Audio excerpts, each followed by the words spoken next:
Okay, so finishing up with how to be bee friendly. Really plant flowers, give them sunlight. Bees need to reach a certain internal temperature before they can actually fly, and if you have a totally shady garden, you're not going to be able to have as many bees. It's not going to be warm enough for them to fly. Other tips are to reduce or eliminate pesticides, particularly insecticides, wherever you can. Become considerate of bare ground and the potential of that bare ground to provide nest sites for soil nesting bees. Note that we have a fair amount of twig and cavity nesting bees as well.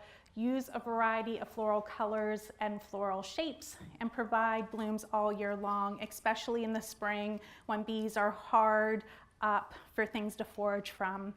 If you're somebody who is not meticulous about lawn care and you're feeling guilty maybe about your early spring dandelions, don't feel guilty. They're actually great forage for the bees when not much else is in bloom.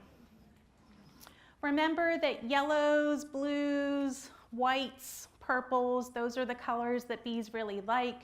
Use a variety of floral architectures from tubular flowers to open flowers, and you are going to have your best chance of hitting a diversity of bees.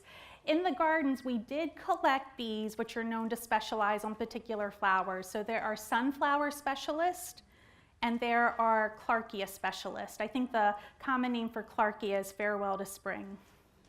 So if you want to hit some of those more specialized bees or unique bees, consider planting some sunflowers or some Clarkia.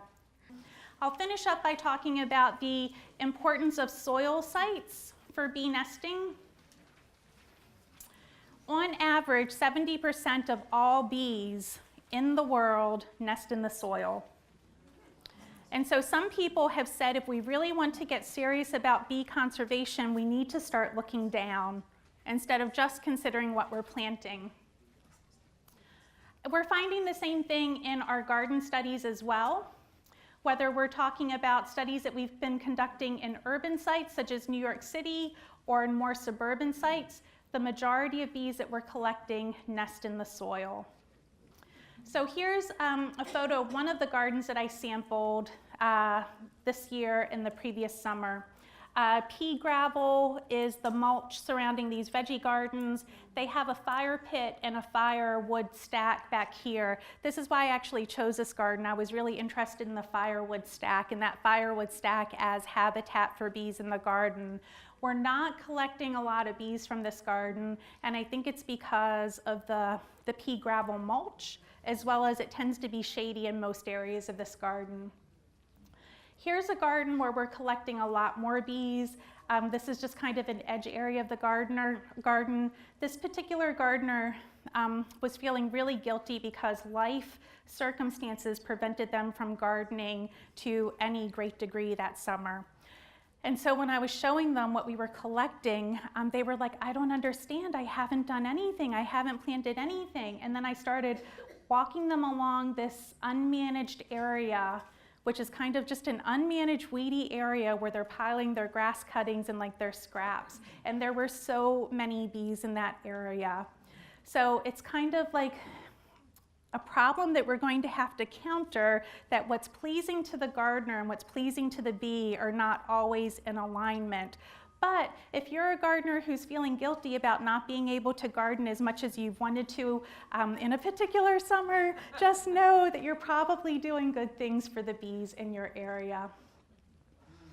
In general, because most bees are soil nesting bees and not cavity nesting bees, I'm not a huge fan of putting out cavities themselves for bees, but this one kind of changed my mind. Here's a bee hotel that's on the campus of Oregon State University. I think the design is aesthetically pleasing. It's just all of these different squares where you can put in logs that you drill holes into, or nesting boxes, or bamboo that you cut up. These are actually wine bottles in the top with bamboo shoved into them. And You'll notice we have a bee nesting right here. We have lots of holes plugged in this log there. You can see that one pretty good. In these bee blocks, we're actually getting a lot of wasp. If you can look closely, you'll see grass coming out of these holes, which is indicative of a grass-carrying wasp. But in the bamboo and in the logs with the holes drilled, they actually are getting mason bees and other cavity nesting bees. And it's beautiful, I think. So that might be one option that meets both the gardener aesthetic, but also provides habitat for bees. So just to summarize, if you want to be bee friendly, plant flowering plants. Don't overthink it too much.